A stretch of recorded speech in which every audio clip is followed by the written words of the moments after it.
Hello, everyone. I'm Andy. Yeah, and I'm Mark. Mark is under Exhausted. a lot of stress, bless him, because it's snowing. Let me ask you, Andy, when was the last time, if ever, did you clear snow from your front drive? Are you serious? Do you remember the last 2 years when I was living in that house? Yeah, but you didn't do anything. Of course I fucking did. What do you mean? A path is probably what you cleared, if that. My path had more snow than your whole yard because I live in real snow country. Yeah, that's bollocks. We've had, in the last 5 days, we've had about a metre. Well, I don't have a staff of 5 to help clear my fucking lawn, do I? What do you mean? This is the staff that I have. Yeah, right. I've just spent an hour clearing snow. An hour. I've spent an hour clearing the back of my car, trying to get my car out. You idiot. No, you don't understand how much snow we have up here. Fucking meter. We get that a day. Funnily enough, I think it has been quite bad, hasn't it, in Chulefdio? Yes, I've had snowplows driving past all day, every day for like 4 days. Yeah. But luckily, now I live in like council accommodation. I don't have to fucking do it myself anymore. Thank God. No.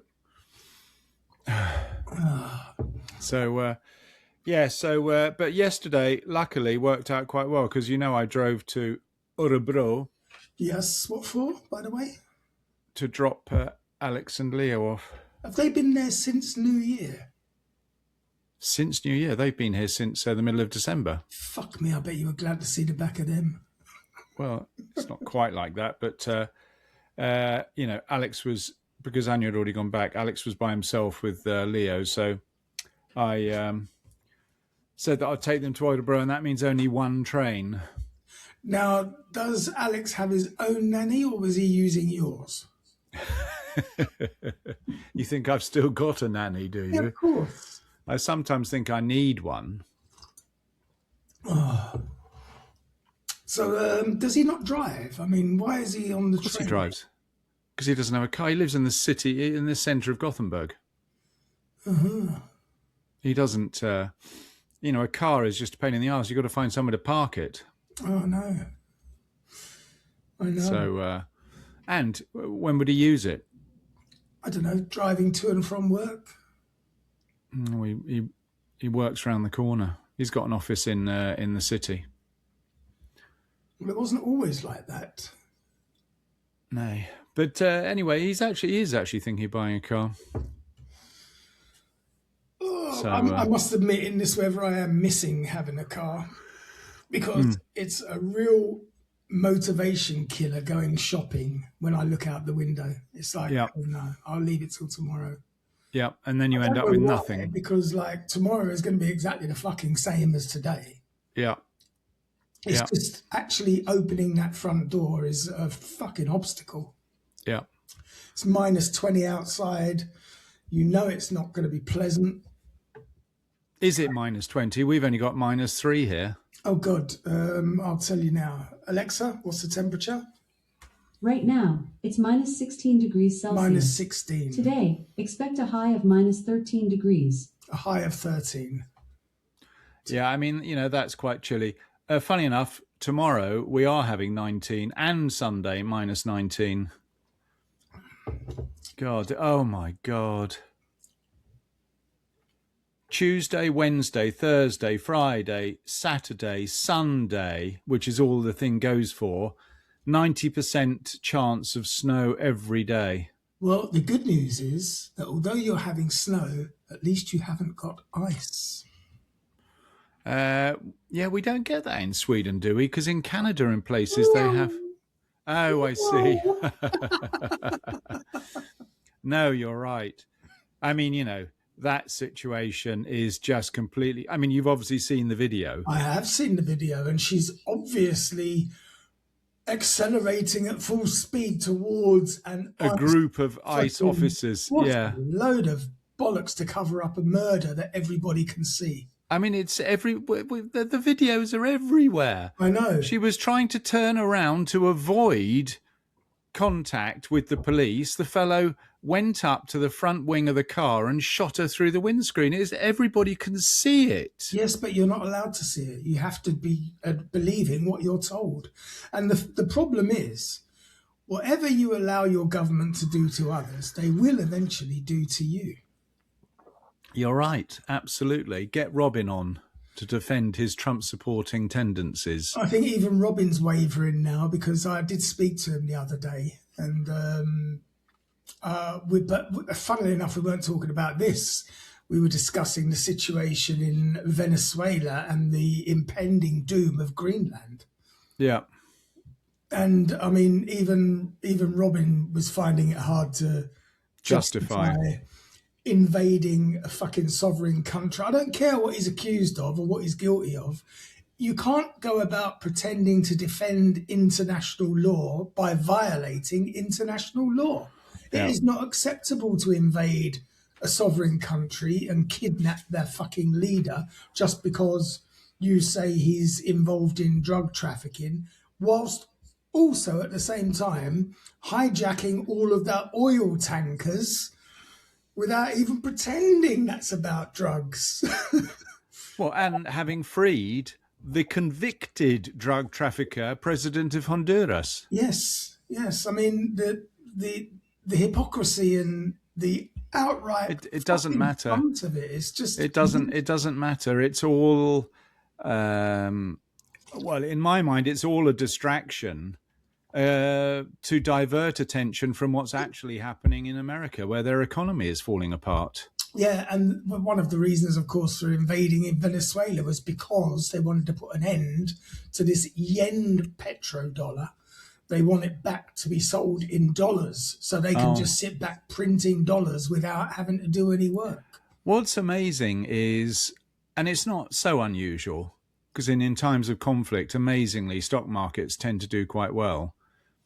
But the stock markets are all on highs. Yeah. We've got pending doom and gloom across the globe, and the stock markets are at highs. Because they're anticipating war. Yeah, exactly. That's exactly my point. We all know that war is for profit. There's no such thing as a just war. Well, Second World War, but apart from that, and the First World War. But apart from that. Okay. Apart from that, what are the Romans ever done for us? Anyway, I don't want to go too much into this because we could do 10 hours on fucking America. And I don't want to get sidetracked because we do have a lot of listeners here and I don't want to start them feeling alienated by us because we have a different view from what they have. They get well, not necessarily. No, they do. They get their news and we get our news, and the two are not always the same. No, we've covered it. We've discussed this, haven't we? Yes. That was an episode, in fact, wasn't it? Didn't we do an episode on sort of that? If you put it all together, we've done a whole series. But anyway, don't tell me you've actually done some preparation. Surely not. You're going to be so impressed with this episode today because it started off as one thing and we're staying with that thing, but it magically spawned a second thing which I've added on. So we're going to talk today about John Merrick. Elephant Man, poor fellow. Yes. And we're going to That's see what that not means. really strange. Well, I suppose it is a bit strange. It's sad, but not really strange. You'll see. John Merrick, actually born Joseph Carey Merrick, and he was born in Leicester, for our American fans, Leicester, in England in 1862, into a working class family whose life was shaped by labour, illness and loss, long before his own body became the focus of public attention. I think he was born quite normal. It was a genetic degenerative disease that got slowly worse throughout his life. Even today, they don't know exactly what his disease was. Oh, I thought they did. I thought that they know what it is. Anyway, whatever. John Hurt. Well, yeah, that was the film. And one of the reasons I chose this subject here, actually, and I don't know what made me think about the Elephant Man, but when we grew up as kids, we all somehow knew the story of the Elephant Man before John Hurt and the film. Everybody was aware of the story of the Elephant Man. And I was pretty certain that today's generation wouldn't have a fucking clue. Even in spite of a very successful movie, they still probably wouldn't have a clue. That's not part of the Marvel DC range of movies. Why would the hell would they watch it? Yeah. But anyway, as you said, for the first few years, his childhood was developing pretty much like every other kid in the period. Yeah. Walking, speaking, and playing in the narrow cobbled streets near his home. His parents, William and Mary Ann Merrick, cared for him with affection and hope, and there was no immediate sign that his life would become a symbol for suffering, endurance, and misunderstood humanity. Mary Ann worked as a domestic servant, which was quite normal for women of the time, and William found employment where he could in a city that was shaped by factories and poverty. Cotton, Leicester, Textiles, definitely. Yeah.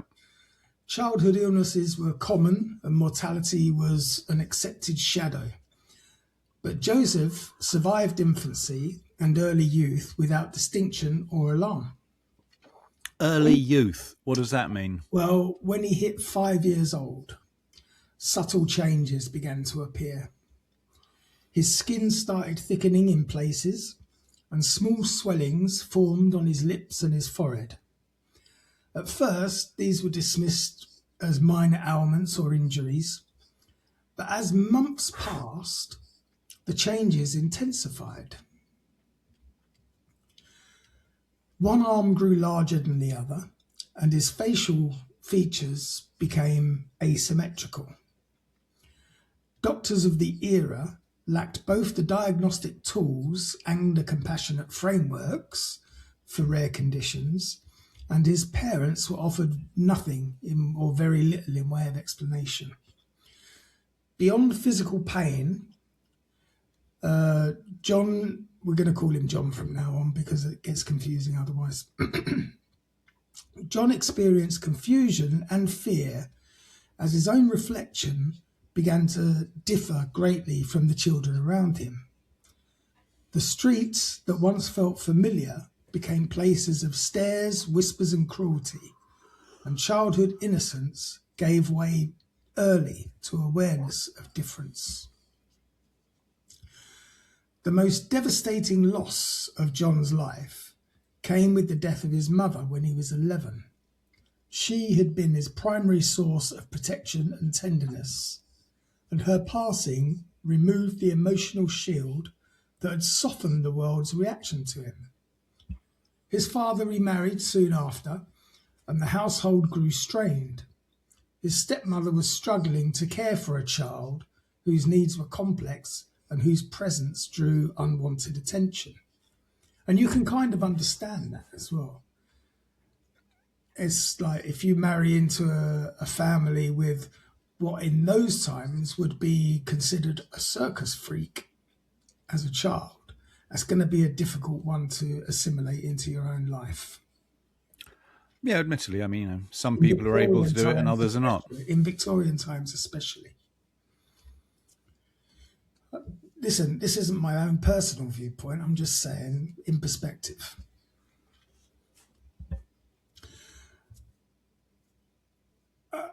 Poverty deepened and patience thinned. John's attempt to contribute by selling goods on the street, but his appearance frightened potential customers, and his deformities limited his ability to perform physical labour. He endured rejection not only from strangers, but also within his own home. By adolescence, John's condition had progressed dramatically. His head and limbs had grown disproportionately, and his spine curved, making standing and walking painful. He spoke with difficulty, and eating required effort. The industrial economy of Leicester offered little accommodation for disability, i.e. zero, and John was unable to secure steady work. His father and stepmother interpreted his inability as unwillingness, and conflict escalated. Eventually, John left home and entered the Leicester Union Workhouse, which was a grim institution designed to deter reliance through harsh conditions. And there he lived among the destitute and the ill, experiencing hunger, isolation, and despair. But even in that environment, his appearance set him apart and drew cruel fascination. After several years in the workhouse, John sought an alternative to confinement and discovered the world of travelling exhibitions, commonly known as freak shows. These exhibitions exploited human difference, but they also offered food, shelter, and income to those who were excluded elsewhere. Under the management of showman Tom Norman, John adopted the name John Merrick, a decision that provided a degree of separation between his public persona and his private self. He was exhibited as the Elephant Man, and John stood before crowds who paid to gawp at his body, often reacting with shock, disgust, or morbid curiosity. Despite the exploitation, John found in this arrangement a measure of autonomy and dignity compared to the workhouse.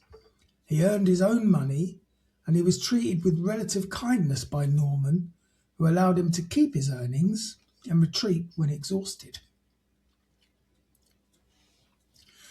Public attitudes towards such exhibitions were shifting, and increasing moral scrutiny led to police intervention. Police? Yes. Yeah, because they still had constables and sheriffs. They just didn't have the Metropolitan Police in those days. Well, not in Leicester, you idiot, because they're in London. Well, until Sir Robert Peel, they didn't have an organised nationwide police force. Sir Robert Peel? That was in the 1700s.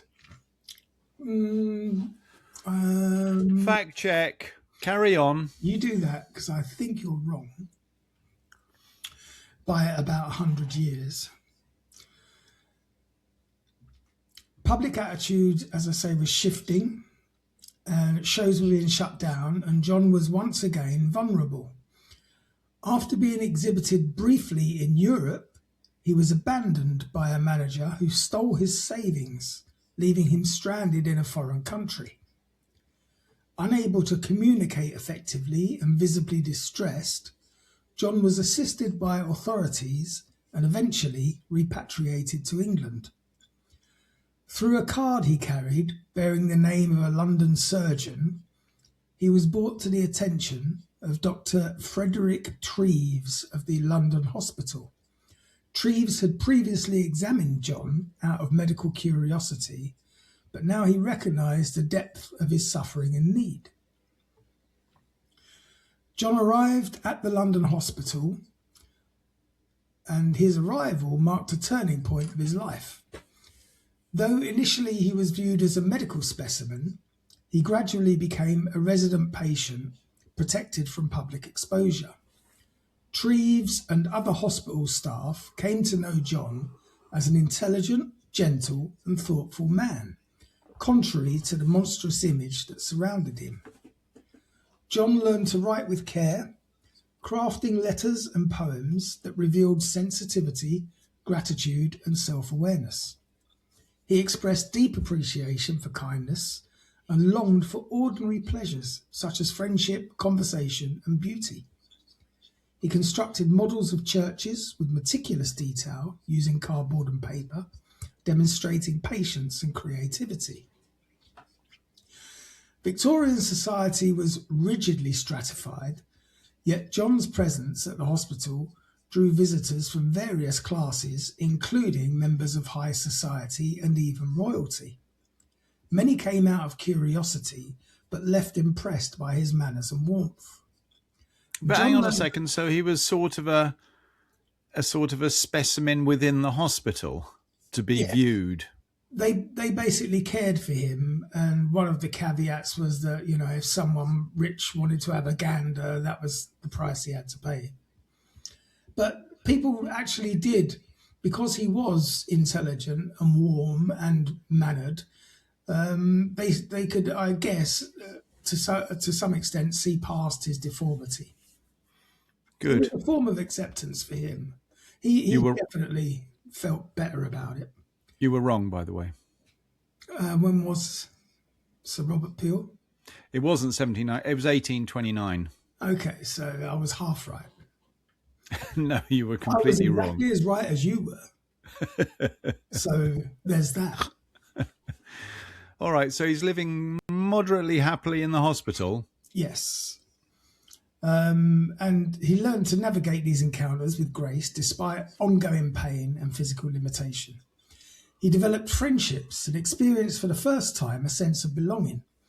He was provided a room where he could live with relative comfort, although his condition required him to sleep sitting upright, as laying flat risked suffocation.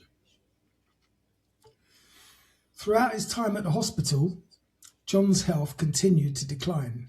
His bones would grow thicker and heavier, and his movements more laboured. Breathing was difficult, and fatigue was constant. Yet he rarely complained, instead expressing concern for those around him.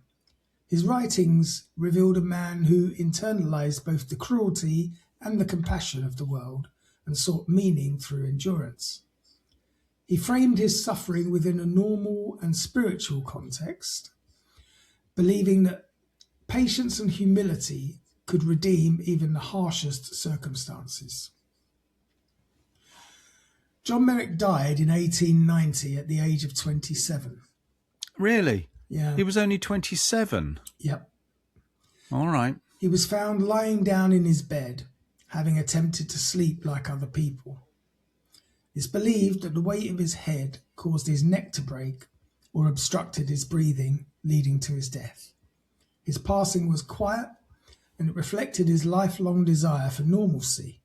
In death, he was mourned by those who had come to know him as a friend rather than a curiosity. And the legacy of John Merrick has been shaped by its retelling in medicine, literature, theatre, and film. Often, his story has been simplified into a contrast between monstrous appearance and inner beauty. And while this framing acknowledges his humanity, it can also obscure the complexity of his lived experience. John was not merely a symbol, but a person shaped by specific historical conditions, including poverty, medical ignorance, and social exclusion. His life invites reflection on how societies define worth and how easily difference becomes dehumanized. Modern medicine has proposed several diagnoses for John's condition, including Proteus syndrome and neurofibromatosis, although certainty remains elusive. What is clear is that his suffering was compounded by social response as much as by biology. The stares, the fear, and the institutional failures inflicted wounds as real as those caused by his physical disorder. Yet the compassion he encountered later demonstrates the capacity for change when individuals choose empathy over spectacle. John Merrick's story continues to resonate because it challenges people to confront their own reactions to difference.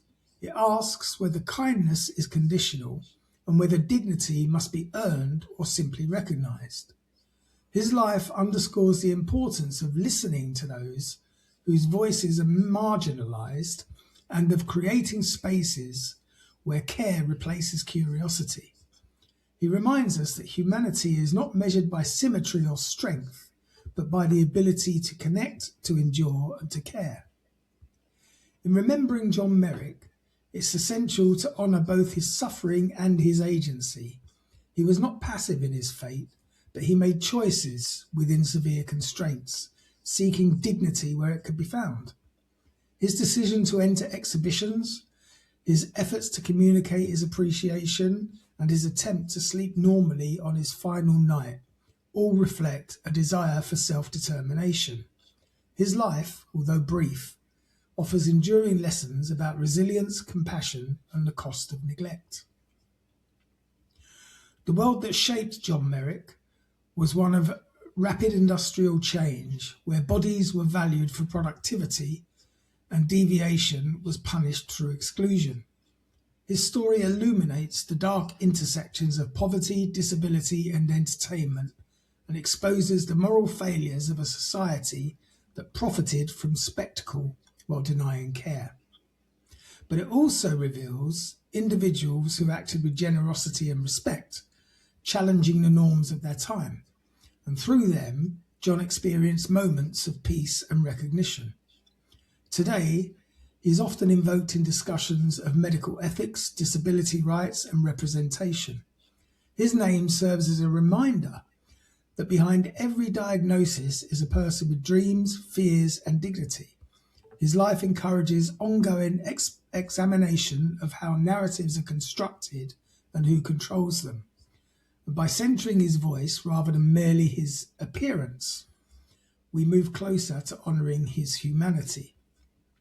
John lived in a body that the world could not easily accept, but he cultivated an inner life rich with gratitude and reflection. He endured extraordinary hardship with quiet strength and responded to kindness with profound appreciation. His story endures not just because of the spectacle imposed upon him, but because of the humanity he asserted despite it. Telling his life, we are invited to look beyond surfaces and to recognise the shared vulnerability that defines us all. Now, that is a pretty depressing summarisation of John Merrick's life. I don't know if you gave the impression intentionally that there was a learning curve on the part of those people who knew him. Yes, there was. But was there? Because in fact, I can't imagine that the people that treated him as a spectacle grew to appreciate him for who he was. I think that was already, those people were already empathetic to his situation. There was no one who exploited him and then realized that he was a human being like everybody else. He just looked different. Do you know what I mean? I mean, they're two different types of people who he encountered. Unfortunately, without a full record of his life and his interactions, we'll never know. But I think it's a pretty clear division. It's a very important difference between people, some of which who look to exploitation and some of which who look to empathy. And I don't think I don't think they're the same person. I think they're completely different people, and they may well be. Absolutely today it's just as relevant. Well, let's have a look at today. Oh dear, what? So if you placed John's life in a modern setting, it throws contemporary culture into sharp relief, not because suffering has vanished, but because the way attention is earned, traded, and rewarded has changed so dramatically. Merrick lived in an era where visibility was imposed upon him. His body drew attention whether he wanted it or not, and that attention was rarely kind. In contrast, today we have many modern influencers and models actively. Oh my God, where are you going with this influencers and models? This is absolutely relevant because I'm sure it is. Big picture of things, John Merrick was an early influencer. He just didn't have the social media access that we have today. But believe me, if he was around today, he would have millions of followers. No. And I can tell you why. Let me put my case and you can argue it afterwards. Go for it. I put a lot of time and effort into this, mate. I wasn't outside playing, making snowmans all morning.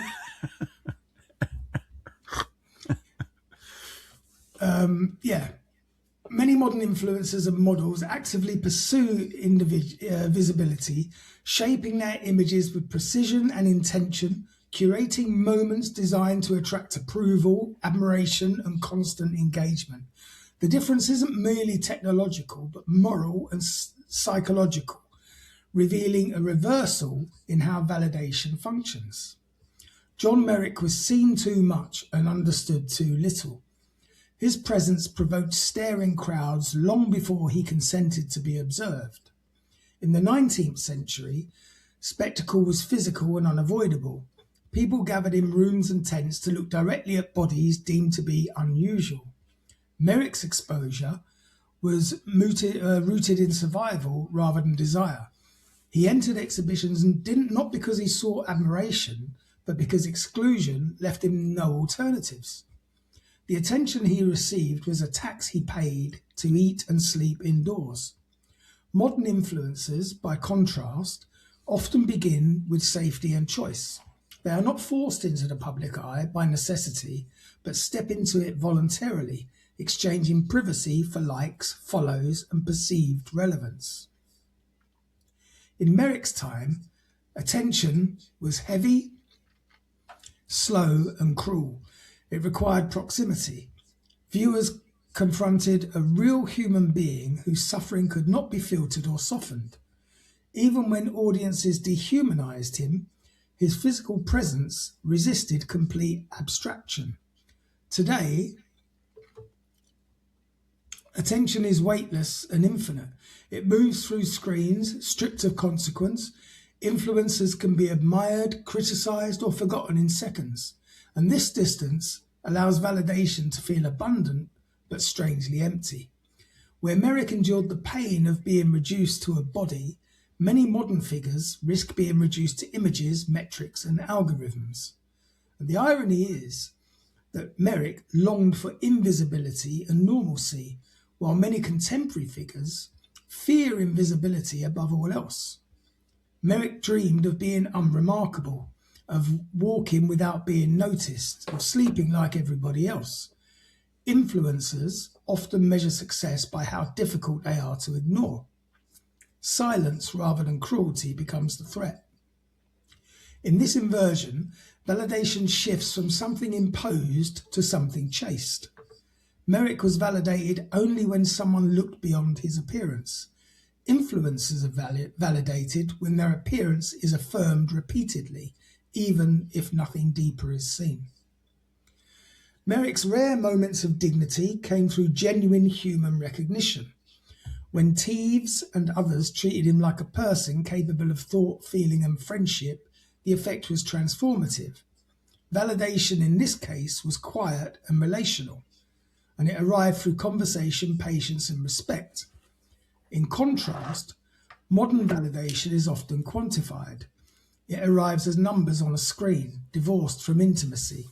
A post can be praised by thousands without a single meaningful connection forming. The feedback is immediate but shallow. There is also a difference in vulnerability. Merrick's vulnerability was inescapable. His body could not be edited, rebranded, or hidden. Modern influencers frequently create vulnerability, revealing only what aligns with their brand. Pain is packaged, insecurity is aestheticized, and struggle becomes content. This doesn't mean that such expressions are always dishonest, but they exist within an economy that rewards disclosure only when it is palatable. Merrick had no such control. His suffering was not performative, it was simply present. Yet the comparison is not meant to condemn individuals who seek visibility today. Rather, it exposes how systems shape behaviour. Victorian society turned difference into spectacle because it lacked compassion and infrastructure. Modern digital culture turns attention into currency because platforms reward engagement above depth.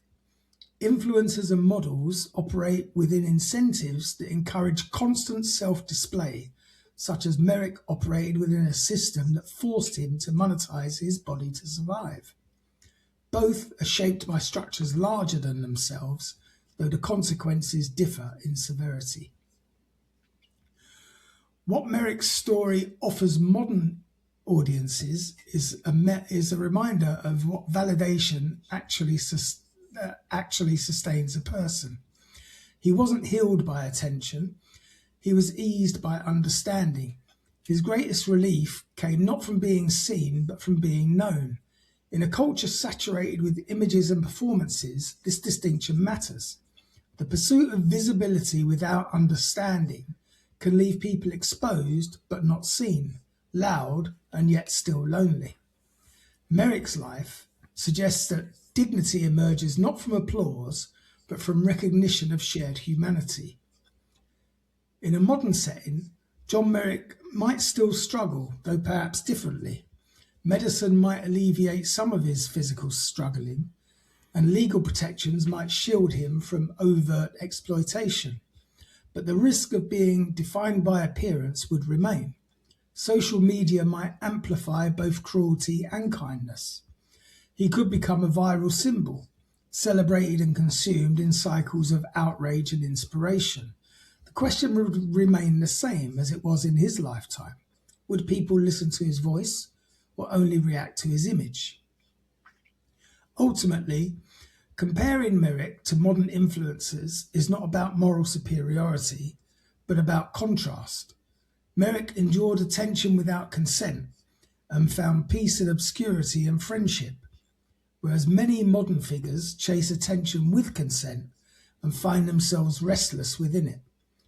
His life challenges contemporary culture to ask whether validation is being mistaken for connection, and whether being seen is being confused with being understood. And in that tension, Merrick's quiet dignity stands as a corrective to a noisy age, reminding us that the deepest form of recognition is not public admiration, but private respect. I mean, you've sort of covered the ground that I was going to touch on. It's dangerous when you use the word comparison, talking about someone like John Merrick, as opposed to contrast. I would say they are the complete antithesis of each other, in that John Merrick's case, he was extremely unattractive to look at, and therefore the only people who point you to some of the influencers. No, but seriously, he was an extreme case of someone who was difficult to look at. He was so deformed, and yet, in spite of that, the depth of his character and humanity and gentleness came through to win him over to people that he actually had proper friends who not only it wasn't a matter of sympathy. I mean, they actually enjoyed his company because he was a real person. He had a depth of character that allowed him to overcome his deformity and actually mean something. What? Sorry, it's my phone. Hello? Hi, honey. I'm recording with Mark right now. Hi, Anna. Yeah, I'll call you straight back. Okay, love you, bye. And the reason why I say it's difficult, it's I think improper to use the word comparison. It has to be contrast, because in contrast, influencers and I don't know why you call them models. That's what they call themselves. I thought they called themselves models. That's exactly what you just said. I don't know. No, you said it with a funny accent. Models, as if they all came from Essex. Because they're not models, are they? We're talking no. about... Anyway, let me finish my point. The simple point with influencers and, let's say, models is that they lack substance. In fact, that is their that is the appeal, that they are not controversial in any sense whatsoever. They are simply nice to look at. And if you look at the people who are influencers that rely not on what they look like, but actually portraying some degree of substance. They're all Rogan. What's that fellow's name? Seth Rogen. No, not Seth Rogen. Joe Rogan, the podcaster. He relies on shock and nonsense. There's no substance to that individual. I mean, there's a lot of people who would say we rely on nonsense. Well, no, but and generally we do. But this is so. I think you can't compare. You have to contrast, and that is the interesting difference. That he overcame his unattractive look to the extreme to mean something to people. Yes, but whereas influencer models today rely simply on what they look like without having any substance whatsoever. Yes, but they are vacuous to the extreme. But there were consequences to his attitude and the way he handled himself, and there are consequences to today's influencers and models. But again, the difference is the consequences to his actions was that people saw through his deformity and accepted his humanity, and he was an interesting individual. If you dig into these influencers, however many millions of followers they have, they will be completely vacuous. Well, this is part 3 of our story. We're not finished. Oh, I see. I thought you. So I mean, we're sort of agreeing with each other, but I think it's. Well, you don't. Like you've got to use the right language. You don't like the word comparison. I chose it specifically, and to ground this comparison in reality, it's worth acknowledging that the pursuit of validation in the modern attention economy has, in some cases, quite a few, ended tragically. And these examples aren't being offered as a spectacle or moral judgment, but just reminders that constant visibility and public scrutiny can carry real psychological weight.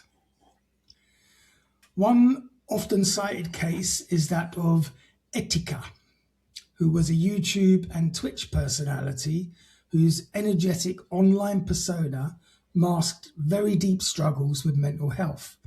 His life unfolded largely in public, including moments of distress that were consumed in real time by audiences unsure whether or not to take them seriously or treat them as content. When he died in 2019, many reflected on how the blurring of entertainment and genuine suffering had left him both hyper-visible and profoundly unsupported. Attention had surrounded him, but understanding was nowhere around. Similarly, Caroline Flack, a TV presenter and social media figure in the UK, lived under intense public scrutiny amplified by online commentary. Her every action became material for judgment, speculation and outrage. And when she died in 2020, conversation shifted towards the cumulative impact of public shaming, tabloid culture, and the impossibility of escaping a narrative once it takes hold online. And her case illustrated how validation can rapidly invert into condemnation with little room for repair or privacy. Let me ask you one question. You use this word validation. Validation in modern parlance is basically a like. No, I completely understand that. I completely agree. But if you are a person that pursues likes or validation, we'd be fucked. doesn't that automatically imply a degree of insecurity, weak mental health? Yeah, yes, it does. And unfortunately, the platform of social media gives platform and gives people who shouldn't be expressing themselves in public the access to express themselves in public. I don't know whether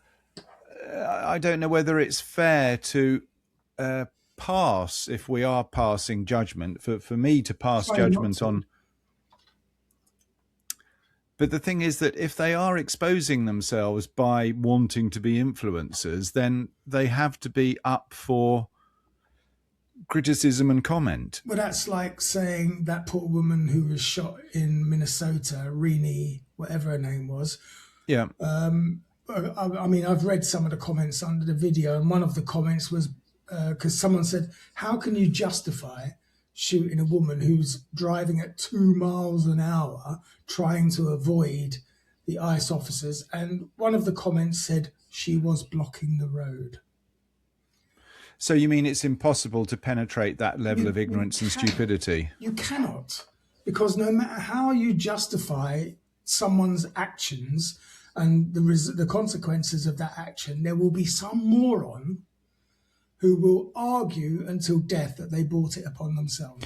Yeah, but you see, the interesting thing is, I don't think all these people I certainly don't think they're all morons. I think some of them are quite smart, but they're vulnerable. If you go out onto social media for likes, then you are, in my mind, definitely heading in the direction of vulnerability. Absolutely, and as I said earlier, it's a good job we don't thrive on likes. We would have killed ourselves about 4 years ago. No, but you know what I mean? I mean, I think you and me are perfect examples of people.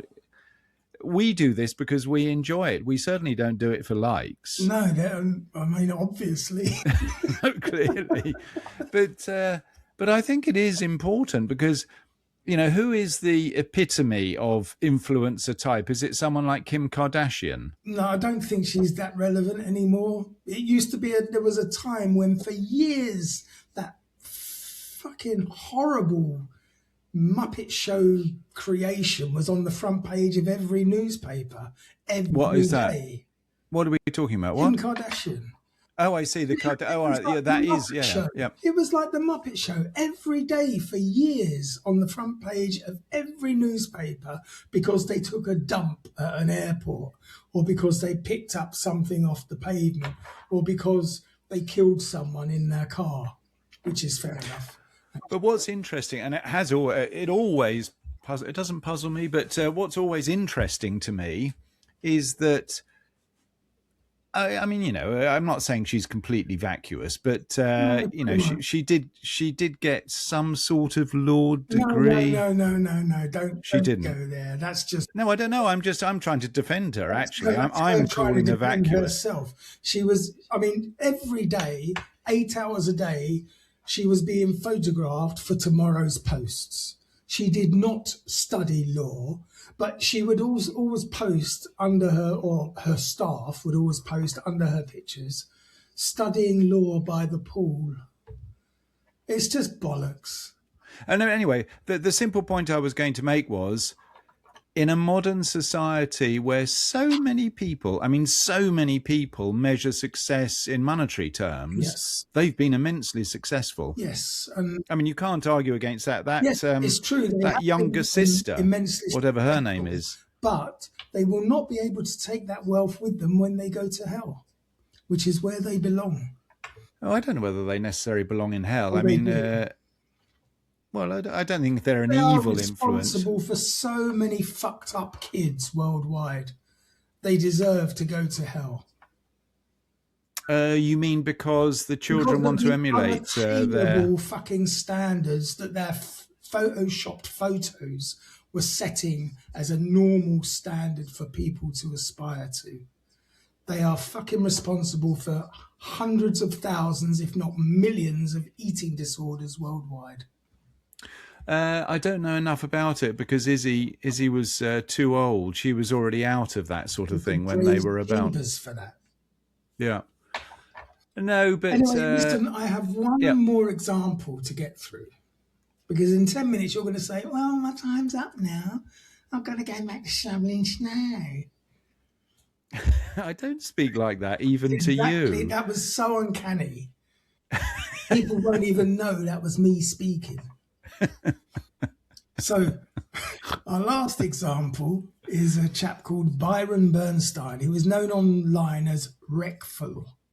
I mean, I've never heard of any of these people, but it's not surprising. I've heard of Caroline Flack because she was quite famous in the UK, and another one who was on the front page every day, mostly due to her love life. But sorry, I don't know if it's relevant, but did these people take their own lives? Yes, we'll get to that. We'll get to that. I'm going to come back to them one by one. Wreckful was a pioneering Twitch streamer which is basically someone who plays games online, and in the corner is a little window with their picture and they're commentating while they're playing, and people watch it live. All right. Good for them. And despite professional success and a large following, he was open about his own lifelong struggles with depression, and his death in 2020 prompted widespread discussion about the pressures of parasocial relationships. What's what parasocial? What the hell's that? Like where you're basically putting yourself out there and people are just sucking the energy off you all the time. All right.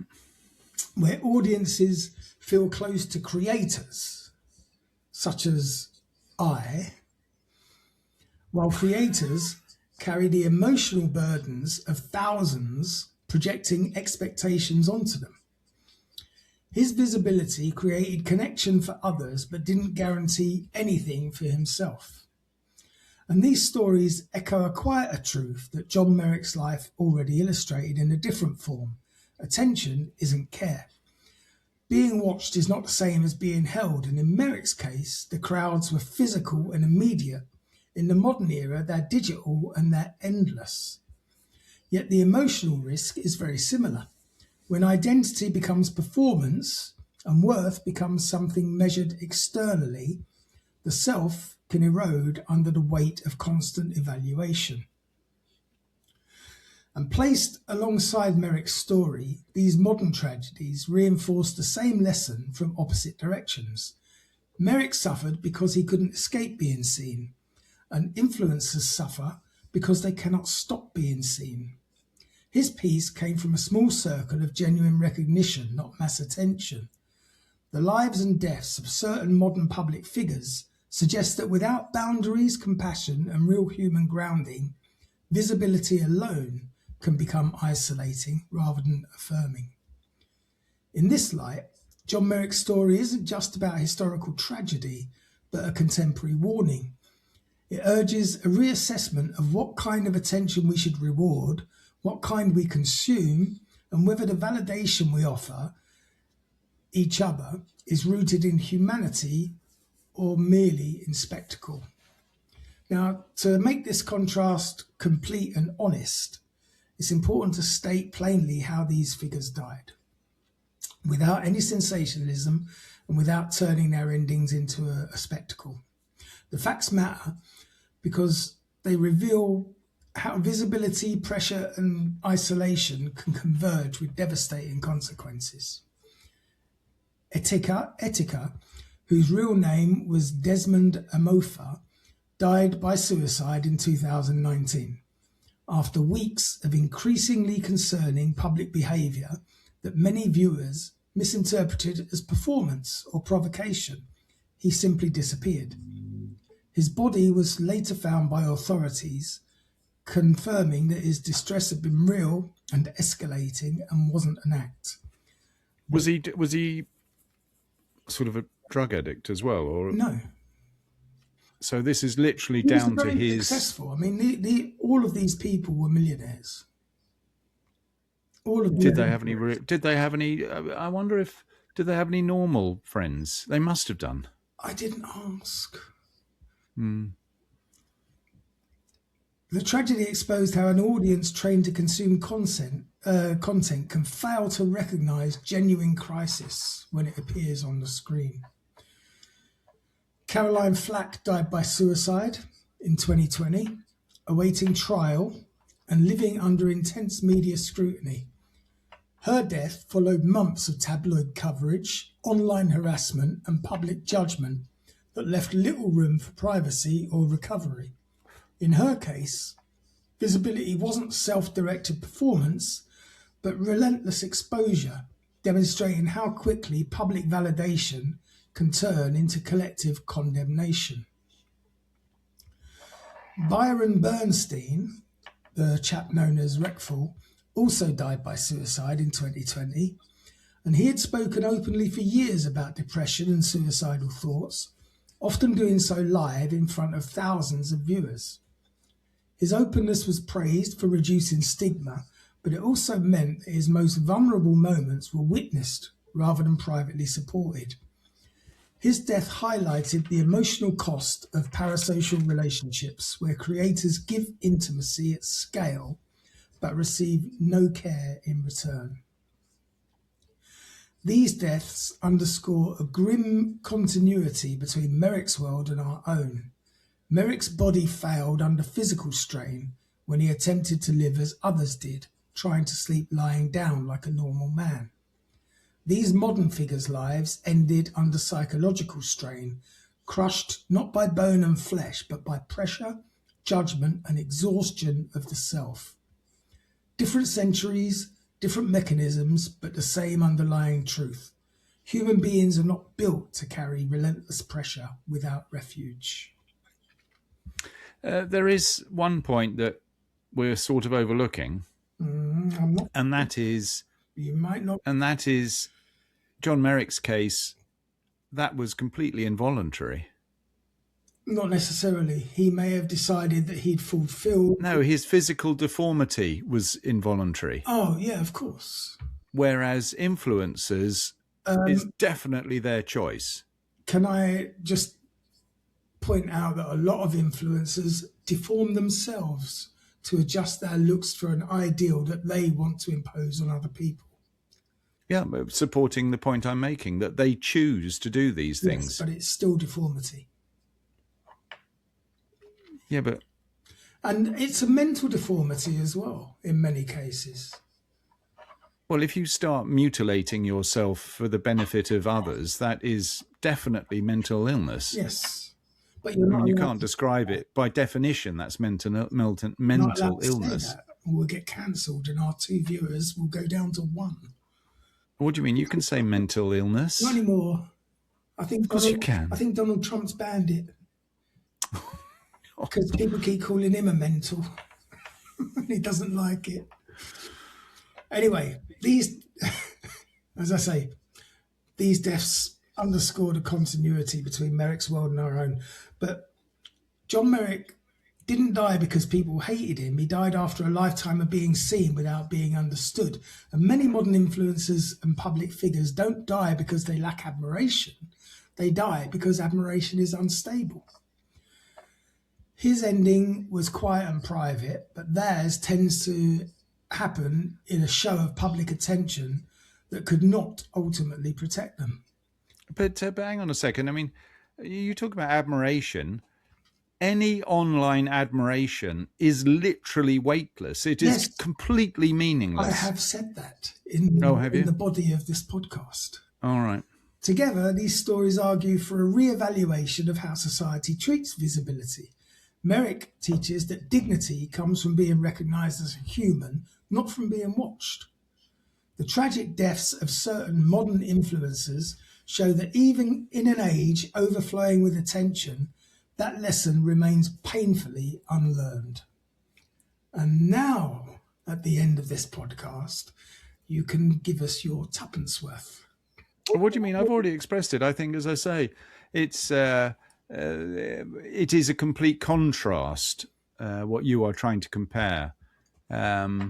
I mean, you know my feeling on influencers. As I say, the vast majority of them, by definition, have to be vacuous. Otherwise, they wouldn't be able to make a living out of it by promoting products that they have absolutely no interest in. But what is mildly, for my own self-assurance, I assume even if this podcast was wildly successful, we would be content creators as compared to influencers. And I hope there is a clear differentiation between those two people. We are already listed as digital creators. Good. But we're certainly, and will never be regarded as influencers. Well, I don't know. I think I have a lot. Also, my OnlyFans page does have me up as a model. So, who knows? Anyway, no, but I mean, you know, things like that. I mean, you know, it's so sad to think that there are actually a number of young people out there whose ambition is to be an influencer. Yeah, I mean, my God, God help it's the world. Fucking awful. But I mean, not to blow my own trumpet, but I really did sort of, while I was putting together the John Merrick story, it occurred to me that there were so many similarities to what's going on in the world today with the attention, whether it's being sought or whether it's being forced upon you. The similarities between the two stories are quite striking, but just coming from different directions. Well, yeah, completely different directions. But and I certainly agree that it's a subject that definitely needs a lot of discussion because, how many people follow? We talked about these influencers. Some of them have several million people following them. Yeah, I mean, there are for what reason? I mean, Taylor Swift has something like 75 million followers. Well, you see, Taylor Swift, all right, then, well, it's interesting because Taylor Swift is something slightly different because she actually is a talented contributor to the world of arts. I mean, Taylor Swift is not primarily an influencer. No, that is just a secondary... Even your Joe Rogan, he has over 1 million downloads on every episode of his podcast, and it's probably 12 million. This is years ago that I saw that he was getting 1 million downloads for every episode. But am I right in thinking that Joe Rogan he's just who was that idiot who did InfoWars? Who finally? No, I know, I realise, but isn't he along the same sort of lines? Who just say anything to get listeners? I don't know because I've never listened to a Joe Rogan podcast, and you're right. Nor have I, and it's unfair to comment without. But I have seen extracts, and he's a bit of a Trumpy type chap, isn't he? He will say anything to get clicks. Yeah, exactly. That's it. I wouldn't be surprised if he went the same way as Caroline Flack at the end of the day, because he's obviously unhappy. I think that in fact is a good a good differentiation, and that is that an influencer is willing to say anything for likes, whereas a content creator actually has an interest in the subject matter they're talking about. Yeah. Which is why I need to do this. And now, a word from our sponsors. Yeah, exactly. I remember that. I do remember the John Hurt movie. Absolutely. And in fact, I think it was sort of reasonably true to the story. John Hurt was such a fantastic actor. Do you remember The Life and Times of Quentin Crisp? I think that was one of his first films. I'll tell you what I remember more is Midnight Express. Oh, yeah, brilliant. One of our greatest... Do you remember when he played the heroin addict in the prison? I hope, actually, that he did get an Oscar for The Elephant Man, because it was one of the most brilliantly directed and filmed films that I've ever seen. No, I don't think he's ever won a... I'm just going to quickly check. Let me quickly check. Then that's corruption. Yeah, but he's English. Well, that doesn't mean a thing. Plenty of English people have won Oscars. Elizabeth Taylor, Richard Burton. One of the finest actors of his generation. Absolutely. Children, parents, siblings, height. Where's his win streak? Anyway, we need to wrap this up. I'd like to thank everybody for listening. Don't forget, join us again next week when we will have an equally fascinating tale, well-researched and presented by myself and me. Ridiculed by the other one. It wasn't ridiculing you. On the contrary. In the meantime, don't forget you can like us on our Facebook page. Podcast on Facebook. You can check out our website, of course, strangestuffpodcast.com. And you could support the show by going to patreon.com/strangestuffpodcast and buy us a coffee or buy us a beer. Much appreciated in these times of war. In the meantime, have yourselves a strange week. Don't be an influencer. And if you do, don't go down the road of tragedy that we'll have to be talking about you on the next episode. So bye for now. Cheerio for now.